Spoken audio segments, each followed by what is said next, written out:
which are seemingly contradictory in scope, prisoner and hope. And he morphs them into a phrase that illuminates us on how we ought to be while on this pilgrim journey. Return to your stronghold, O prisoners of hope. See, this single verse has been one, you've heard me from time to time say we ought to be prisoners of hope. That's what followers of Jesus, if you're going to commit to inconvenient love. But just as you must pass algebra 1 and 2, geometry, and trigonometry before you take calculus, it would stand to reason that you must be a prisoner of hope before you can possess the courage and the fortitude required to engage in Jesus' inconvenient love. To be a prisoner of hope is to have the love of God barricading your soul. It is to have the citadel of renewal stand between you and the impending invasion of absurdity. It is the fortress that allows you to keep reaching, to keep striving, to keep rising, unobstructed by the grip of chaos. This text is a bridge that takes us from the Old Testament into the New Testament. From the 613 laws of the Old Testament to love your enemies, bless those that curse you, do good to those that hate you, and pray for those that despitefully use you in the New Testament.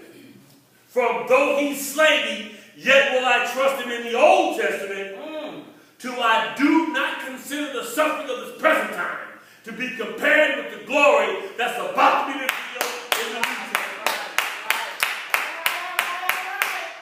So what does it mean in the 21st century to be a prisoner of hope? Captive by God's love, a detainee of joy, incarcerated by peace, held hostage by possibility. In the 9th verse it reads, rejoice greatly, daughter of Zion. Shout aloud, little daughter of Jerusalem. Now it's possible to read this verse and see it simply as directed to a people and a culture that no longer exists. And if that were the case, it would be irrelevant for you and I today. Because I don't know if you checked your GPS, but we're not in Jerusalem. We're not in Zion. And he's talking to folk that going to Jerusalem and Zion. That's not us, if we read it at face value. But Zion is often a name used as a synonym for Jerusalem. To be in Zion was to be in the presence of God. In the New Testament context, it is the bride of Christ, which means it is the church. We must embrace this text as a challenge to us as individuals, as well as a collective faith family. No matter how dark it gets, being a prisoner of hope is to maintain the flickering embers of possibility in your soul. In biblical days, Zion was a specific place.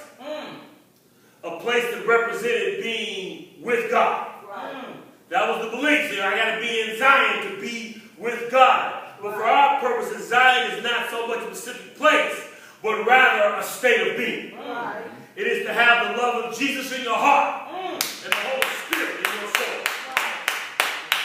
In this life, Zion was the place in Joseph's heart where he forgave his brothers for selling him into slavery. Zion was the place in Daniel's heart that allowed him to go to bed comfortably with lions. Zion was the place in Samson's heart that allowed him to regain his strength. Zion was the place in Esther's heart where she had the courage to go to the king. Zion was the place in Jesus' heart where he said, Father, forgive them, for they know not what they do. Zion is the place in your heart where peace exists. Zion is the place in your heart where hope springs eternal. Zion is the place in your heart where joy is fortified. Zion is the place in your heart where inconvenient love is formed. Zion is where you forgive. Zion is where you love. Zion is where change exists.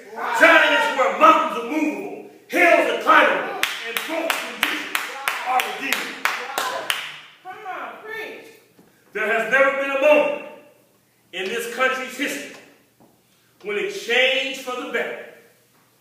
gaining its independence, expanding the notions of freedom and democracy, affirming the humanity of those who had been previously outcast, when those efforts did not begin by prisoners of hope who were undeterred by the daunting facts on the ground. Right, right.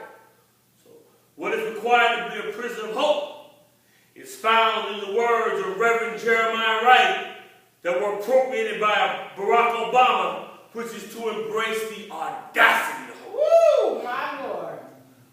Hope is the audacious, bold, and courageous enterprise to rise above the pain, the heartache, the setback, the frustration, and the obstacles, while the anchor of the human condition is tightly secured around your legs. In order to be a prisoner of hope is to want change and transformation so desperate that we are willing to reach down in the depths of our soul to unearth that fatty little hammer moment when we declare unequivocally that we are officially sick and tired of being sick and tired. Therefore, being a prisoner of hope is a transformation of the spirit. It is a trust in God and a belief in Jesus that whatever my life thou hast taught me to say, it is well with my soul. What does it mean to be a prisoner of hope? Sloan Coughlin says it's a faith that puts you on the road and a hope that keeps you there. What does it mean to be a prisoner of hope? Howard Thurman said when you're down and out and bored of street, you know there's a street beyond your street. Giving strength to your strength. What does it mean to be a prisoner of hope? Martin Luther King says it is to accept finite disappointment without losing infinite hope. What does it mean to be a prisoner of hope?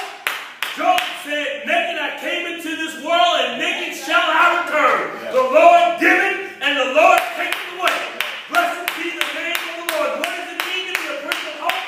Isaiah said that they that wait on the Lord shall renew their strength. What does it mean to be a prisoner of hope? David said, weeping may endure for a night, but joy comes in the morning.